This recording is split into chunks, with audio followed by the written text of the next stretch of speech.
আর কেমন আছেন সবাই? সংসারের সাত কারণে আরেকটি ব্লগে স্বাগত। আজ যাচ্ছি ছেলের আবদারে দিব্যাপীঠ ব্যারাকপুরে দাদা বৌদিতে। ছেলের আবদার, পরীক্ষা শেষ হয়ে গেছে, কলকাতা ঘুরতে এসেছি, সবাই তো জানেন। তাই এসে দিদি জামাইবাবুর কাছে আবদার যে দাদা বৌদিতে বিরিয়ানি খাবে, তাই সেখানে এসেছি। এই যে লাইন পড়েছে, দেখেছেন। যদিও আজকে সপ্তাহের প্রথম দিন হওয়ার জন্য খুব একটা লাইন নেই, আমরা যাওয়ার কিছুক্ষণের মধ্যেই পেয়ে গেছি সিট। এই যে মঞ্জির বর, আমার বর, দিদি, জামাইবাবু, আমি, আমার ছেলে আর বঞ্জির ছেলে। এই যে লিফটে উপরে যাচ্ছি।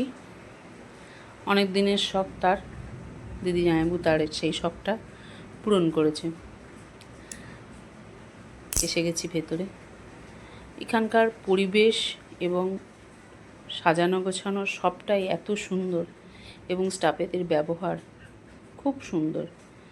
যথেষ্ট ওনারা দায়িত্ব সহকারে সব কাজগুলো করছেন এবং খুব যত্ন সহকারে আমাদের সব কিছু পরিবেশন করেছেন।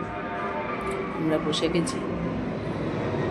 বছরে একবার করে আমরা প্রত্যেক বছরই কলকাতা আসি ডিসেম্বর মাসে বেড়াতে, তখন এসে টুকটাক ঘোরাটোরা হয়। কিন্তু এই 2 বছর আসা হয়নি, যেহেতু 9-10 ওর 2 বছর পড়াশোনার চাপ, সেই জন্য আসা হয়নি। তো এবছর মাধ্যমিক হয়ে যাওয়ার পর এসেছি। এখানে আমার বঞ্জির ফ্ল্যাট, সেই ফ্ল্যাটে এসেছি। এই যে প্রথমেই নেওয়া হয়েছিল স্টার্টারে ফিশ ফ্রাই।